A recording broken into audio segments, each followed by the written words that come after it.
ಸುಮ್ಮನೆ ಇದ್ರನ್ನೆಲ್ಲ ಬರಬೇಕು ಅಂತ ಇರಿಟೇಟ್ ಆಗ್ಬಿಟ್ಟೆ. ಕಾರಲ್ಲಿ ಯಾವುದೇ ಕಾರಣಕ್ಕೂ ಈ ಥರ ಎಲ್ಲ ಆಗ್ತಾನೆ ಇರಲಿಲ್ಲ. ಬಜಾರಿ ಒಳ್ಳೆ ಕೆಲಸನೇ ಮಾಡಿದ್ದಾಳೆ. ಇದು ಒಂಥರ ಚೆನ್ನಾಗಿದೆ.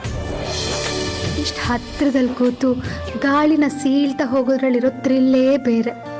ಇದೆಲ್ಲ ಕಾರಲ್ಲಿ ಹೋದ್ರೆ ಆಗ್ತಿತ್ತಾ? ಬೊದ್ದು ದೊಡ್ಡ ಸುಳ್ಳೆ ಪುಳ್ಳೆ ನೀನು.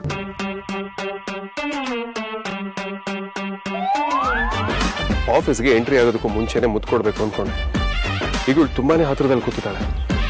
ಹೇಗಾದ್ರೂ ಧೈರ್ಯ ಮಾಡಿ ಮುತ್ತು ಕೊಟ್ಬಿಡೋಣ ಅಂದ್ರೆ ಆಗ್ತಿಲ್ವಲ್ಲ. ಏನ್ ಮಾಡ್ಲಿ, ಇಷ್ಟು ಹತ್ರದಲ್ಲಿ ಬರೇ ಕೂತಿದ್ದಾಳೆ.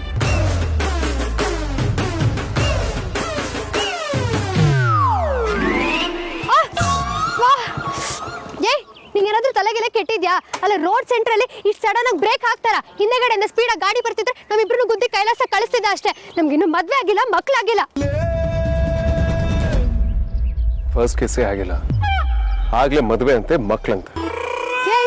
ಏನ್ ಯೋಚನೆ ಮಾಡ್ತಿದ್ಯಾ? ಓ ಸಾರಿ, ಹಳೆ ವೇದಾಂತ್ ಜೊತೆ ಇರೋ ರೌಡಿ ಬೇಬಿ ಆಗಾಗ ಆಚೆ ಬಂದ್ಬಿಡ್ತಾಳೆ. ನೀ ನನ್ನ ಬಾಯ್ ಫ್ರೆಂಡ್ ಅನ್ನೋದು ಮರ್ತ್ಬಿಟ್ರೆ ಹೇಗ್ಬಿಟ್ಟೆ? ತೀರಾ ಇದನ್ನೆಲ್ಲ ಬ್ಲಡ್ಗೆ ತಗೋಬೇಡ ಆಯ್ತಾ? ನಾನೀಗ ನಿನ್ಗೊಂದು ಕೇಸ್ ಕೊಡ್ತೀನಿ.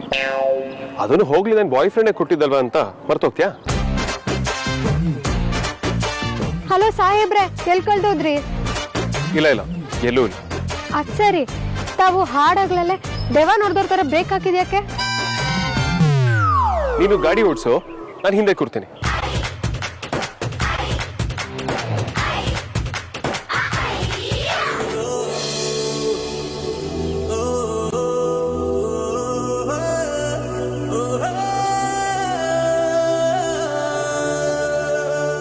ಇನ್ನೂ ಲೇಟ್ ಮಾಡಿದ್ರೆ ಇವತ್ತು ಕಿಸ್ ಕೊಡೋ ಪ್ರೋಗ್ರಾಮ್ ಮಿಷನ್ ಇಂಪಾಸಿಬಲ್ ಆಗ್ಬಿಡುತ್ತೆ.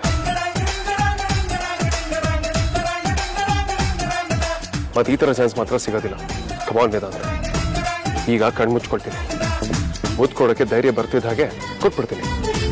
ಇನ್ನೊಂದು 50 ಮೀಟರ್ ಮುಂದೆ ಹೋದ್ರೆ ದೇವ್ರ ರೋಡ್ ಬಂದ್ಬಿಡುತ್ತೆ.